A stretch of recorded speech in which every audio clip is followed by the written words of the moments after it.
Ironman Nice course is very different to Kona. I think everyone probably knows that. Beautiful swim, and usually you have it with the sun coming up, so you have like a similar sunrise vibe to Kona as swimming as you get the sun coming up over one of the mountains. And then out onto the bike, so the first bit, you're coming out of Nice and you've got about 10k on the flat coming out, and that's super fast, really nice.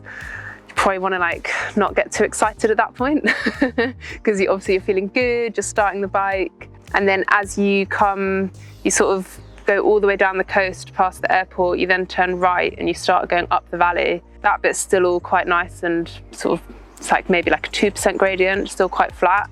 You then have one really short, steep ramp to like start taking you up towards the climb.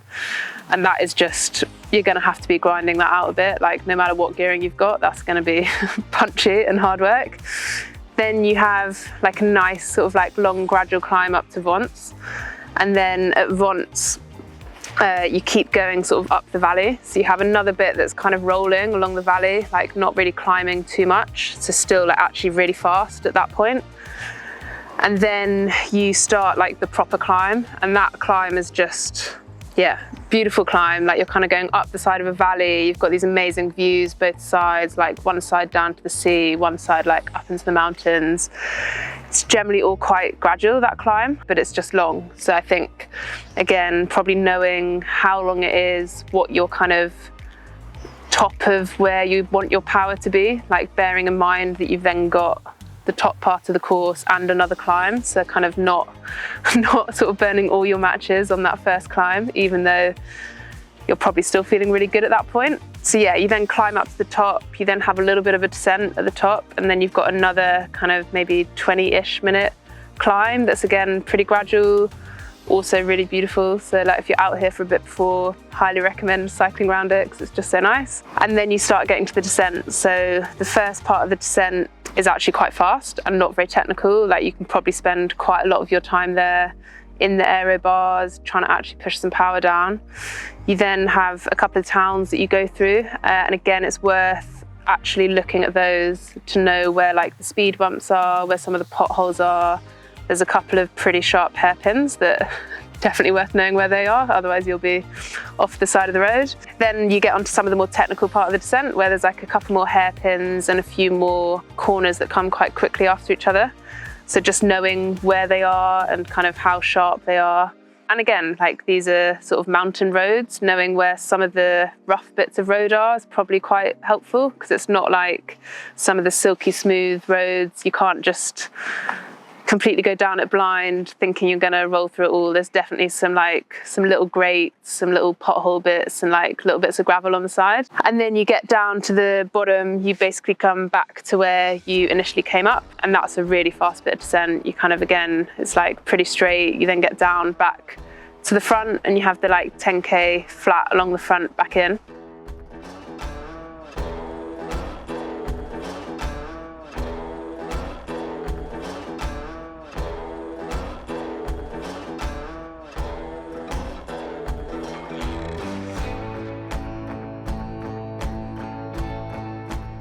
Onto the run, and in some ways, whilst it looks like a pretty easy course on paper, it's quite mentally challenging because it's basically 5k out and back along the promenade, and you can pretty much see the whole way that you have to run.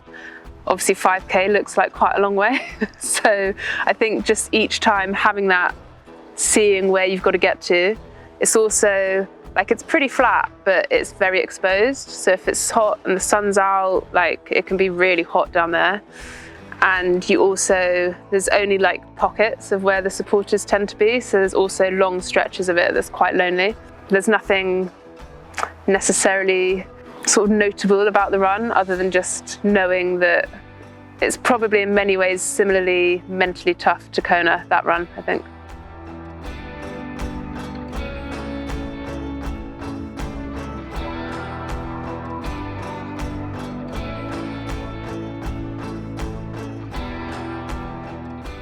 So having spent a few days out here now and ridden most of the bits of the bike course, so this week I was testing having a 54 one-by on. Obviously with the classified system, that then gives me the equivalent of like a 37. And when I shift into the like the little ring, and at the moment with the wheels I've got on, I've got a 32 cassette on the back, a 3211. That's been really good for like all my steady rides around here, because that's actually felt pretty good. I think for racing, I'm going to go with a 58 one by, because that still gives me, with the classified, that still gives me the equivalent of like a 40 or like just under. Given when you're then at race power is going to be more than enough gears. And I think having that upper end of gears on some of those flatter rolling bits at the top will be quite important to ensure that I can keep putting the power down. I assume I'll probably be the only person on a 58 one by, because I'll be the only person with classified.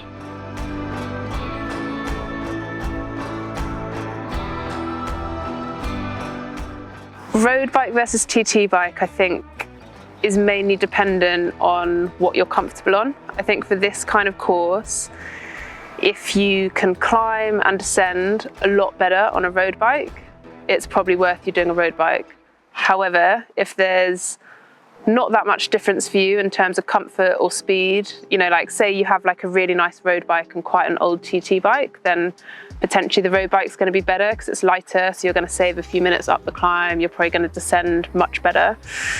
If it's quite similar, like there's loads of this course that's either flat or rolling, and like you will be able to be down on your bars as long as you don't hate descending in your TT bike, like definitely a TT bike course. The Argon 18 E119 Tri-Plus disc is one of the best bikes I've had handling of the descents. Like it's where the balance is on the bike feels really nice. Like I feel better on that bike than a lot of my road bikes of actually descending and how it feels on the, like even on the climbs. So for me, it's like one of the best bikes that fits me and makes me feel confident on this kind of course.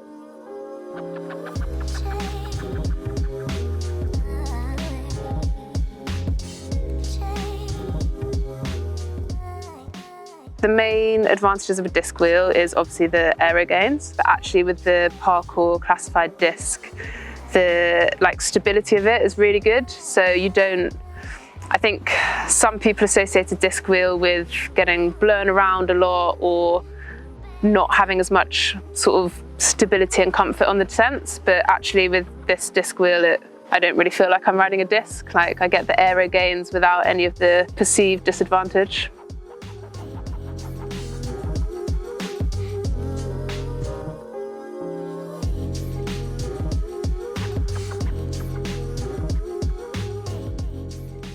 Aero gains are always going to be really important, I think, especially over such a long distance, like over 180k.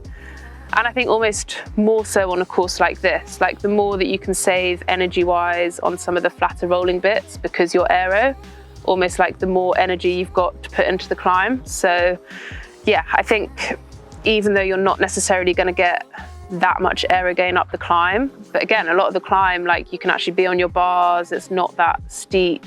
You're still getting aero advantage from that. So yeah, I think it's, if anything, more important on a course like this. You're not going to have the benefit of being in a group. So like Kona, for example, like aero is really important, but you're probably going to be cycling in a group. So you can probably afford to be a bit more relaxed at times and not always thinking about it. Whereas I think here on this course, particularly in the women's field, I think it's going to be quite broken up. So I don't think there's going to be much group advantage necessarily. So yeah, I think aero gains are probably more important.